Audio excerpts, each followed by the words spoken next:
This is 5 on your side at 5. Focused on you. Right now, a man is on the run after police say he shot a woman in a grocery store parking lot. Tonight, we are learning more about the attack in St. Peter's and how the suspect is connected to other crimes. Thanks so much for joining us. I'm Kelly Jackson. And I'm Mike Bush. The shooting happened around 8 Friday night at the Schnucks just off Jungerman Road and North St. Peter's Parkway. 5 on your side's Travis Cummings is live now with more details. Travis. That's right, Mike. Right now, police are looking for 24-year-old Tyrone Miller of O'Fallon, Illinois. He is charged with 1 count each of first-degree assault, first-degree attempted robbery, and armed criminal action in this shooting. Still, that suspect is nowhere to be found. Pretty incredible considering the area that we're in. We never see any kind of violence like that. It's very brazen. People in St. Peter's are shaken up after learning the man who shot a woman outside the Schnucks is still on the loose. Their other feeling? People that are out committing these type of crimes, they need to be put in prisons and they need to be kept in prisons. We need to build more prisons if need be. St. Charles County police say 24-year-old Tyrone Miller tried to take a woman's purse around 8 last Friday night in the grocery store's parking lot. A probable cause statement says when she didn't give it up, Miller shot her in the face and left the scene. Police positively identified Miller from surveillance video from a robbery in Shrewsbury earlier that day. He also has a criminal history for kidnapping and armed criminal action. We're not a third world country. This is America. And we shouldn't have to be worried about these kinds of things. Michael Barberi works on criminal, domestic, and corporate investigations. He says the woman did the right thing by not shopping alone. You know, if the guy wants your purse, let him have your purse. If the guy wants your wallet, give him your wallet. You know, you're going to survive that.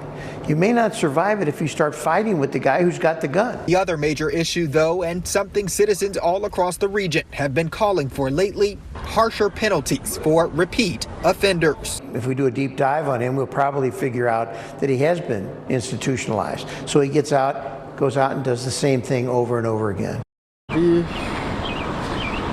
Miller was last seen driving a silver Honda CR-V. He was with a group of people. We now know that that SUV was rented and later abandoned in East St. Louis. If you've seen Miller around or have any information that can help solve this case, you're asked to call police. We're live in St. Charles County. Travis Cummings, 5 on your side.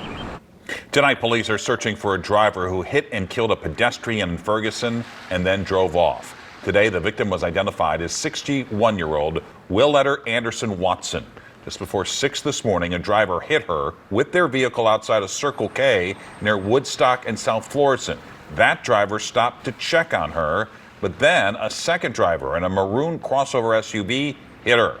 That's the driver police are now searching for. Today, Collinsville police announced an arrest for a kidnapping and rape that happened in November. Timothy Dubois Jr. is now facing 10 charges. The victim says she was outside a Starbucks when a man holding a knife got into her car. She says he made her drive to Troy, where he assaulted her, then drive back to the shopping center and ran off. Dubois is being held without bond.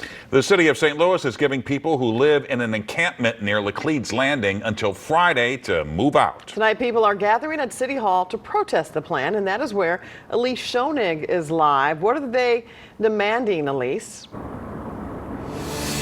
Well, in just half an hour, I'm told that people will be here to advocate for solutions. Now, some people I talked to today tell me that getting kicked out of their current encampment just means they'll spread to other places downtown. Now, the city had announced last week it had posted a notice of closure at Laclede's Landing. A city spokesperson says the city will continue to offer housing, transportation, and additional resources to the people living in this encampment by working with community partners, allocating COVID relief money, and more. But people living in the encampment are worried about how this will all play out. So we talked to Trina Scott, who's lived in that encampment on and off for the last 3 years. A lot of us work to pay taxes. People don't know that because they don't take the time to get to know us. They just judge us. Nobody ever truly wants to be out in the street and live like this. We're told the Stop the Sweep rally should be starting here at 5:30. Stick with us here because at 6 we'll have more on concerns from those currently living in this encampment. Reporting live in St. Louis, Elise Schoenig, 5 on your side. Here's a live look at Belleville. We saw rain and sleet around the bi-state, and meteorologist Jim Castillo is here with the weather first forecast. A great day just to be at home, Jim. Yeah, snuggling up. You know, we're stuck in these 40s now for highs until next Wednesday. So that's the big change in our weather. Started having reports of sleet at about 6:30 in the morning and maybe a few snowflakes mixing in, but sleet was a big deal. Even the deck and sidewalk in Wildwood, as someone reported, a little bit of accumulation, but it did not stick around because that temperature was well above freezing. So that happened in St. Louis, St. Peters, and also into southern Illinois. So Doppler weather radar, boy, we can't get rid of this shower activity on the Illinois side. Let's zoom in a little bit, and you can see some light showers anywhere from really Salem, Illinois to Mount Vernon and even Nashville, but it is moving out. We're mainly dry tonight, mainly dry to start the morning off, and then look what happens. Tomorrow, late in the morning into the afternoon, more showers in here. Wouldn't rule out a quick downpour. Most of it happens between breakfast and dinner. Much more on the weekend rain coming up in just a bit. All right, thanks, Jim. And you can get the weather first forecast on your phone. Just text weather to 314-425-5355. Right now, two incumbent aldermen are sweating out a close race in the new 9th Ward in St. Louis. Mike Gross and Tina Phil are both stuck in a tie for second place. Early results show both candidates with 868 votes apiece.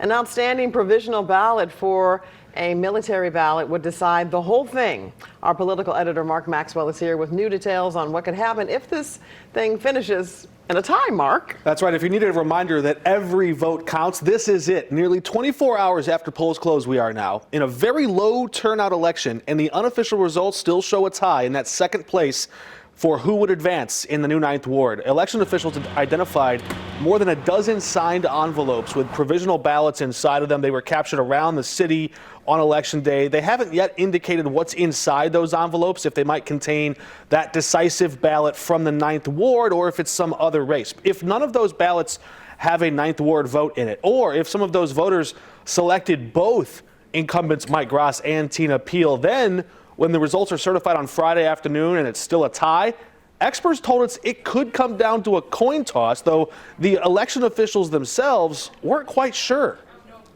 If you certify a tie, how do you decide who wins? That's the question that we don't know. I mean, that's the question right now I don't know how to answer.